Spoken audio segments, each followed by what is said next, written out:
Hello and welcome, my dear class 12 students. I hope everyone is doing well and good and staying safe.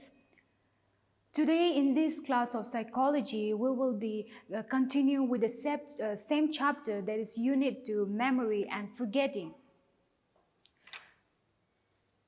Today we will be discussing nature and causes of forgetting, enhancing memory, how to improve our memory. These two topics are the last topic of Unit 2, that is memory and forgetting.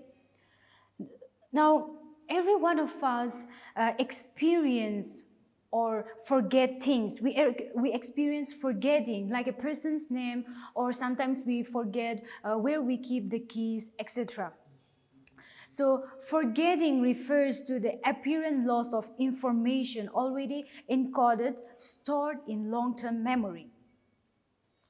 It refers to as a failure to either recall or retain information into our present consciousness. Firstly, we will discuss the nature and causes of forgetting. Now we all know what is forgetting. We all experience forgetting. So every one of us forget things or experience forgetting, like a person's name or forgetting where we kept the keys, etc. However, the reason why we forget differs from one person to another. Now, forgetting refers to the apparent loss of information already encoded and stored in long-term memory. It refers to the failure of encoding, either recall or retain information into our present consciousness. But why do we forget? Do you know why do we forget? We forget because firstly, the memory has disappeared. It is no longer available in our memory. Second, the memory is still stored in the memory system, but for some reason it cannot be retrieved. We may forget because the information was never in long-term memory in the first place. We may forget specific information because we confuse it with other information, or information may also be forgotten simply because we have not thought about it in a long time. So the main reason for forgetting is the failure to transfer information from working system to long-term memory. Now, many theories have been formulated to explain forgetting. The first systematic attempt to understand the nature of forgetting was made by Hermann Ebbinghaus. In 1885, a German psychologist called Hermann Ebbinghaus analyzed the process of memorization. First, he memorized the list of syllables, the nonsense syllables. Then he measured how much he learned. How much he has retained the information. When he retained, he attempted to relearn each list. He tested himself over different periods of time, for 20 minutes or later to 30 days later, and the result of his experiment was his famous forgetting curve. Now, in this forgetting curve, due to storage decay, an average person will lose 50% of the memorized information after 24 hours, and your new memory information decays quickly and then eventually levels out. He tested himself over different periods of time from 20 minutes later to 30 days later, and the result was his famous forgetting curve. He described this forgetting curve as the decrease in ability of the brain to retain memory over time. This issue was hypothesized by Hermann in 1885, which is why it is called Ebbinghaus forgetting curve. The theory is that humans start losing the memory. They started to lose memory of learned knowledge over a period of time, in a matter of days or a week. Unless the learned knowledge is consciously reviewed time and again, it leads to forgetting. So now let's see and examine the main causes of forgetting, or how or why do we forget, the main reasons. The first main causes is encoding failure.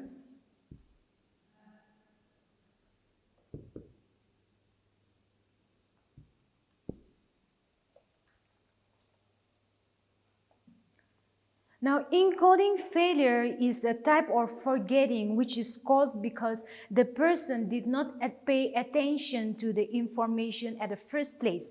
Now, the inability to remember the information may sometimes have less to do with the forgetting and more to do with the fact that it is never made its way to long-term memory.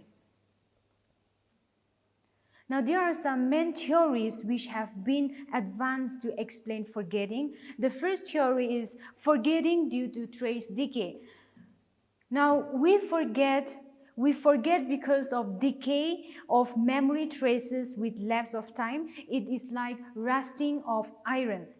The theory suggests that something new is learned and a memory trace is formed in the brain, and over time the trace begins to fade and disappear. Now, the decay theory explains the loss of memories from short-term memory and sensory memory, but not from long-term memory. Most of the theories believe that once information has been transferred to long-term memory, it is stored there permanently. Now, these theories also believe that memories is always there, but the mental path to get the memory is decayed, is fade away. With the decay theory, when information fades from long-term memory, what really fades is the link to that information and not the information itself. The next causes of forgetting is forgetting due to interference.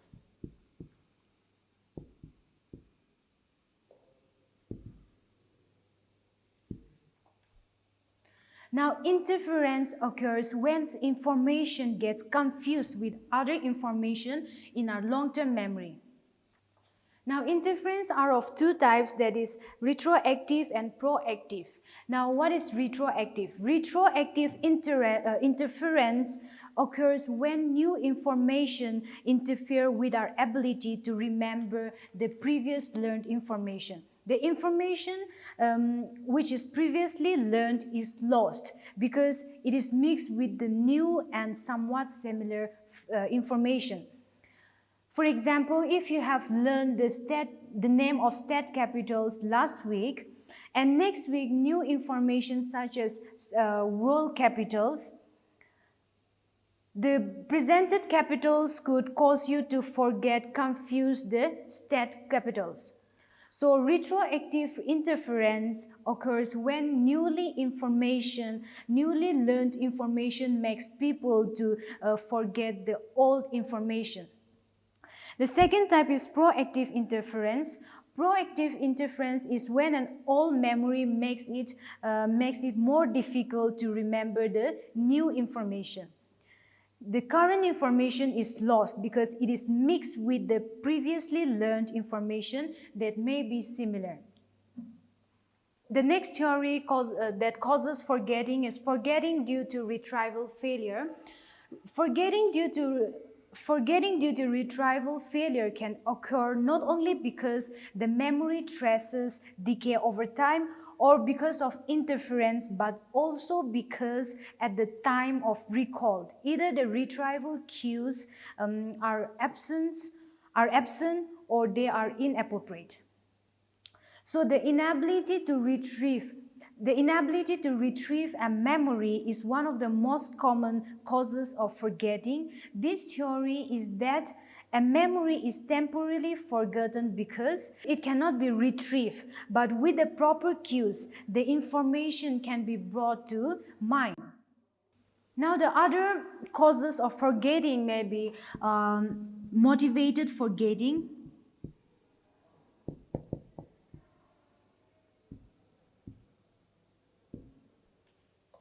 Now, motivating forgetting suggests that people forget because they push unpleasant thoughts and feelings deep into their unconscious level.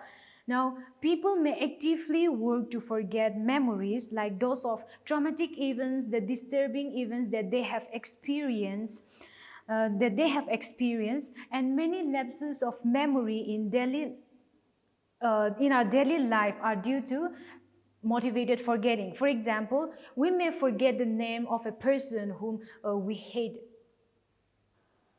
Many lapses of memory in our daily lives are due to motivated forgetting. For example, we may forget the name of people whom we hate.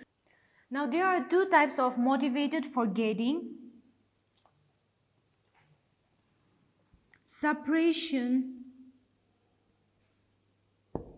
and repression.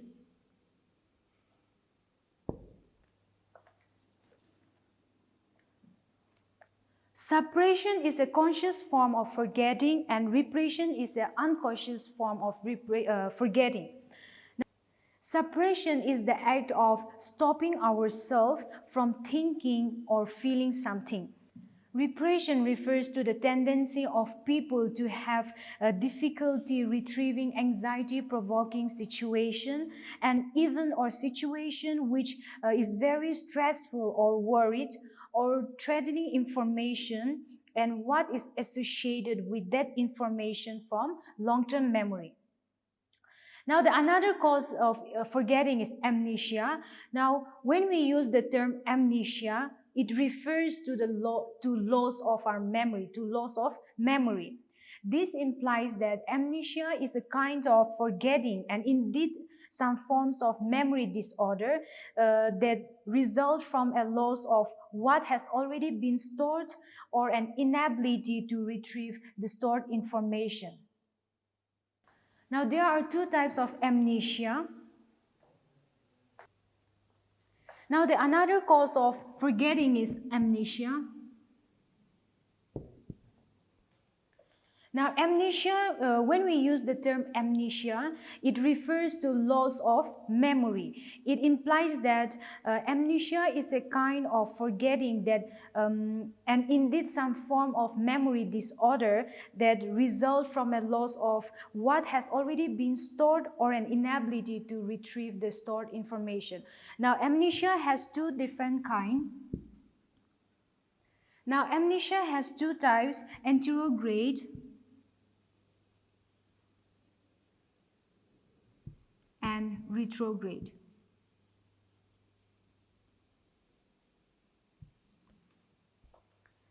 Now, this anterograde amnesia is the inability to remember events or a situation that occurs after an injury or traumatic event.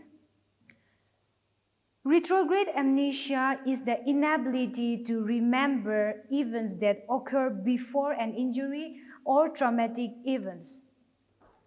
So the differences between these two kind of amnesia is that anterograde is inability to remember an event after an injury or traumatic events.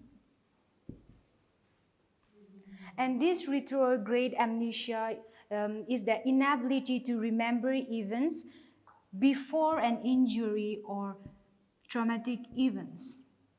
Now, the next causes of forgetting is organic causes.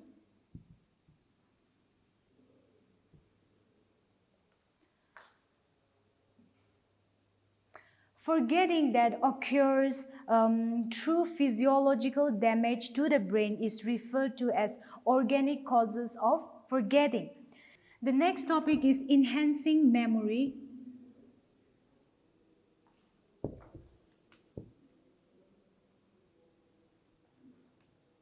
The next topic is talking about enhancing memory. It means how to improve your memory.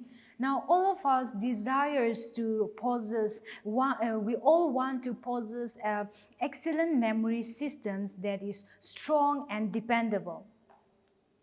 No one would like to face situation of memory failures that leads to awful situation that there is so much of anxiety or embarrassment. Now there are number of strategies. There are a number of strategies for improving memory called mnemonics. Now, no one would like to face situation of memory failures that leads to embarrassment or anxiety situation. Now, there are a number of strategies to improve memory called mnemonics.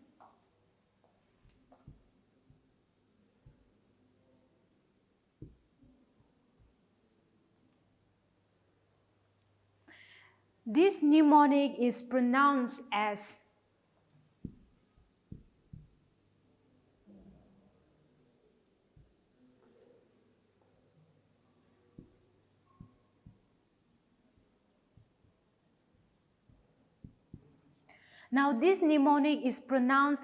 mnemonics. This mnemonics is derived from the Greek word memory and refers to specific memory improvement techniques. Now, some of these mnemonics strategies involve using of images, where others emphasizes on organizational learned information. Some of these mnemonics involve use of images, whereas others emphasize on organizational learned information. Now, firstly, we will see mnemonics using images.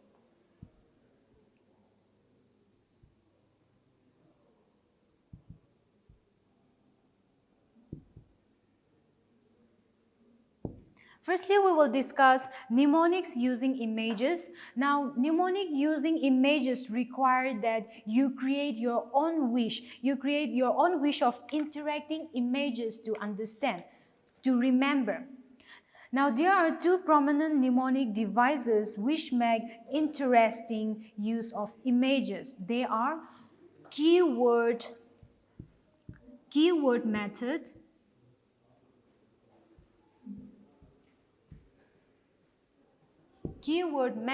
and method of loci.